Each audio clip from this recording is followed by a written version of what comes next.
सो अभी तक हमने देखा कि लिंजी जैंगमिंग के दिल को तोड़ चुकी है, इसलिए वो उदास है। तो वहीं शैंग गर्ल्स डॉम के बाहर लूजी को उसका लगेज देने आता है और लूजी को कॉल करके उसे नीचे बुलाने लगा, लेकिन लूजी आने से मना कर देती है, ये बोलकर कि सिक्योरिटी गार्ड को तुम बैग देकर चले जाओ। बट शैंग मान नहीं रहा था कि तभी यहाँ बाली आ गई, जो कि हैरान है शैंग को देखकर। तो वहीं शैंग जो कि बाली से डरने लगा है, बिकॉज लास्ट टाइम बाली ने शैंग को काफी कुछ सुना जो दिया था, यानी कि एक तरह से काफी ज्यादा डांटा था। इसलिए वो चुपचाप लूजी का लगेज बाली को देकर यहाँ से चला जाता है। फिर अब हम जैंगमिंग को देखते हैं, जो कि जब उदास होकर वापस अपने रूम में आया तो तब शैंग उससे पूछने लगा कि आखिर मैटर क्या है। जैंगमिंग सब बता देता है कि लिंजी कैसे कैसे मुझ पर गुस्सा होकर चली गई, उसने देखा तक नहीं कि मैं उसके लिए प्रेजेंट लाया था।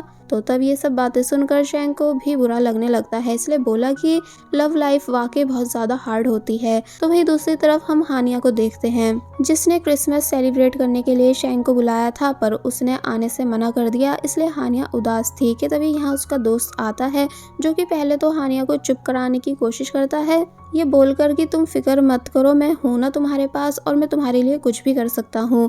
हानिया पूछती है कि क्या तुम मेरे लिए मर सकते हो। तो ये सुन वो चुप हो गया और फिर डायरेक्ट हानिया के साथ जबरदस्ती करने लगता है। हानिया उसे धक्का देने की कोशिश कर रही थी, लेकिन वो उसे पीछे नहीं कर पाई। कि तभी यहाँ एंट्री हुई जेरी की, जो जब जैसी हानिया को मुसीबत में देखता है तो तब वो काफी बुरी तरह उस लड़के से फाइट करने लगा कि तेरी हिम्मत हुई कैसे हानिया को टच करने की। दोनों बहुत देर तक एक दूसरे को मारते गए। तो फिर तब हानिया काफी सारी आइस क्यूब्स उठाकर उस लड़के पर फेंक देती है और बोली कि अगर तुम चाहते हो कि मैं तुम्हारी पुलिस में कंप्लेंट नहीं करूं तो चुपचाप यहाँ से चले जाओ। तो तब वो लड़का जल्दी से यहाँ से चला गया। सीन कट हुआ एंड अब हमें दिखाया गया कि जेरी हानिया को छोड़ने आया है और पूछ रहा है कि क्या तुम ठीक हो। हानिया बोली कि हाँ ठीक हूँ, पर क्या तुम ये फ्लावर्स मेरे लिए लाए थे। जेरी बताता है कि हाँ तुम्हारे लिए लाया तो था, पर अब ये गंदे हो चुके हैं। बट हानिया तब भी उन्हें खुशी से एक्सेप्ट कर लेती है और फिर उसने जेरी को मेडिसिन किट लाकर दी, ये बोलकर कि तुम्हें काफ़ी सारी चोट्स आई हैं, इसलिए प्लीज़ अपना ख्याल रखना और आज के लिए थैंक्स। और फिर तभी वो अंदर चली गई। तो तब जेरी खुश होने लगता है। वेल अब नेक्स्ट डे हम देखते हैं कि शैंग और उसकी पूरी टीम और सीनियर ये सब एक साथ हैं, जहाँ योंगल काफ़ी ज़्यादा गुस्सा था। एक्चुअली यूनिवर्सिटी को पता चल चुका है कि योंगल ने कॉम्पिटिशन में चीटिंग करी थी, इसलिए उसे फर्स्ट पोजीशन पर से हटा दिया गया है, जिस वजह से योंगल इन सभी को काफ़ी कुछ सुना रहा था कि क्या अब तुम लोगों को सुकून मिल गया। कि तभी यहाँ मैनेजमेंट टीम के हेड आए, जो कि पहले तो योंगल को कंपटीशन में चीटिंग करने के लिए काफ़ी ज़्यादा डांटते हैं और फिर बोले कि तुमने ये हमारे ऑफिस की क्या हालत बना रखी है, ये तुम्हारा घर नहीं है, अभी के अभी सारा सामान उठाओ और यहाँ से निकल जाओ। तो तब योंगल चुपचाप ऑफिस में से अपना सभी सामान उठाने लगता है। फिर जब वो बाहर आया तो योंगल का दोस्त सभी को बताता है कि योंगल बुरा नहीं है, वो बस अपनी फैमिली को अच्छी लाइफ देने के लिए ये सब कर रहा था, ताकि अपने फादर की मेडिसिन का खर्चा उठा सके और अपनी बहन को एक अच्छी यूनिवर्सिटी में पढ़ने के लिए भेज सके। योंगल कहता है कि तुम सबने बस ये देखा कि मैंने आइडिया चुराया, लेकिन किसी ने भी ये नहीं देखा कि मैंने कितनी सर्च और एफर्ट्स उसमें डाले थे, तब जाकर वो प्रोजेक्ट कंप्लीट हुआ था। मैं बहुत गरीब हूँ जो बस सक्सेसफुल होना चाहता हूँ। और फिर तभी वो यहाँ से चला जाता है। तो तब सभी को योंगल के लिए बुरा फील होने लगता है। वेल अब नेक्स्ट सीन में हम देखते हैं कि शैंग लूजी को मैसेज करता है। फिर जब वो नीचे आई तो बोला कि मुझे योंगल के लिए बुरा लग रहा है, इसलिए हमको उसकी हेल्प करानी चाहिए। लूजी कहने लगी कि हाँ मैं भी इसी बारे में सोच रही थी। तो तब शैंग बोला कि हम दोनों कितने ज़्यादा सिमिलर हैं। लूजी ने कोई जवाब नहीं दिया और जब यहाँ से जाने लगी तो तब शैंग उसका हाथ पकड़ लेता है, ताकि वो दोनों एक दूसरे के बारे में बात कर सकें। बट लूजी अपना हाथ छुड़वा देती है, ये बोलकर कि मुझे कोई बात नहीं करनी, इसलिए तुम यहाँ से जाओ। और फिर तभी खुद भी यहाँ से चली गई। वेल अब हम योंगल को देखते हैं, जिसके पास रहने के लिए घर नहीं है, क्योंकि डॉर्म फीस काफ़ी ज़्यादा है, जिसके पैसे वो दे नहीं पा रहा। तो तब शैंग योंगल से अपने साथ चलने को बोलता है। योंगल बहुत ही ज़्यादा खुश हो गया इस बात को सुनकर, इसलिए एकदम ही चलने के लिए मान गया। मगर जब ये दोनों रूम में आए तो तब सभी रूममेट्स हैरान थे योंगल को देखकर कि ये यहाँ क्या कर रहा है। योंगल बात लेने चला जाता है तो तब ये सभी शैंग से कई सारे क्वेश्चंस करने लगे। शैंग बताता है कि योंगल को ऑलरेडी मैनेजमेंट टीम सज़ा दे चुकी है, इसलिए अब हमको उसकी हेल्प करानी चाहिए।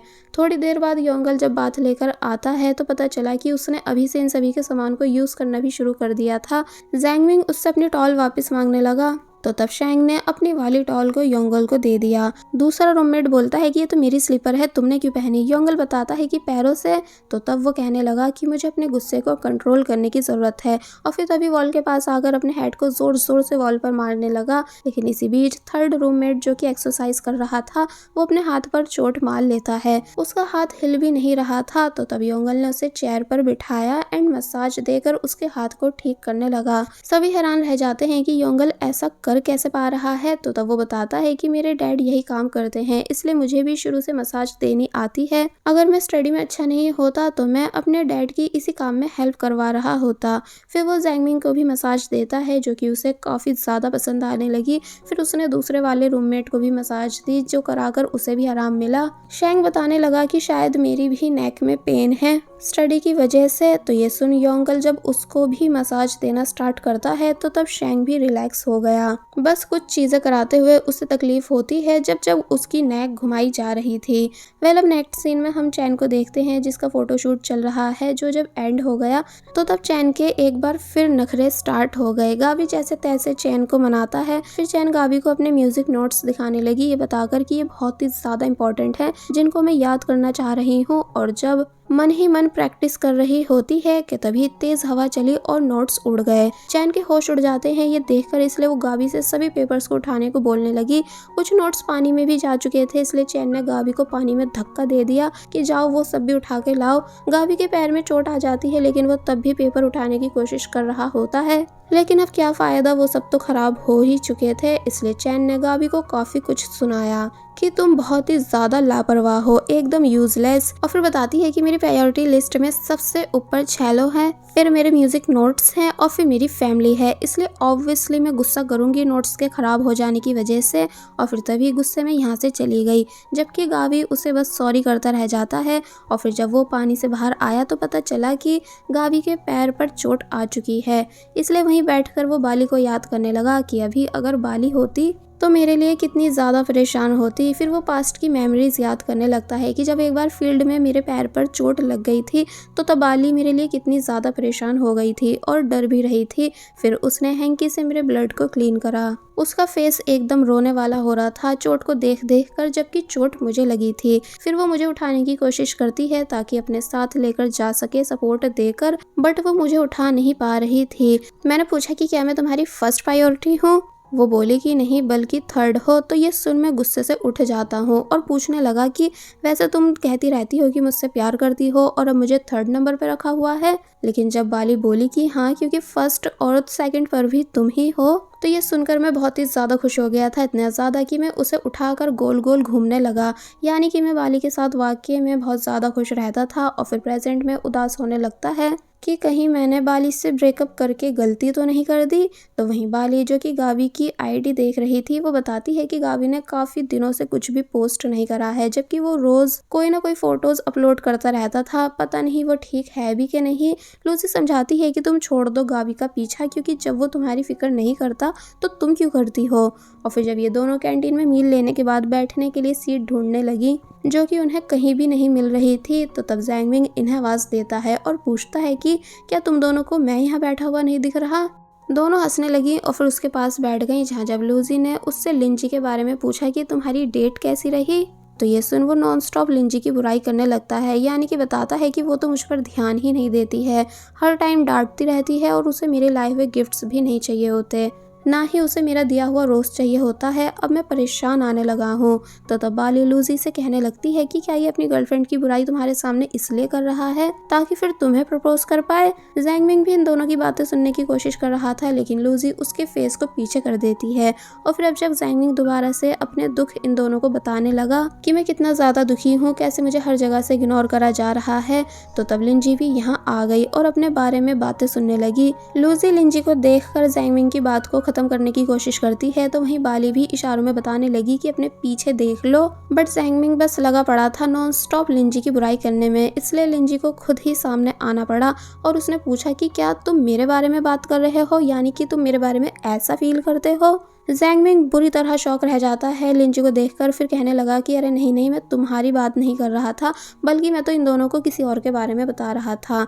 लिंजी भी यहाँ बैठ गई और फिर ये चारों बातें करने लगे। अब हम नेक्स्ट डे देखते हैं कि कैसे एक बार फिर पूरे कॉलेज में बातें हो रही हैं कि इन्वेस्टर्स मीटिंग होने वाली है, जहाँ बहुत बड़े बड़े इन्वेस्टर्स आएंगे और स्टूडेंट्स को जॉब ऑफर करेंगे।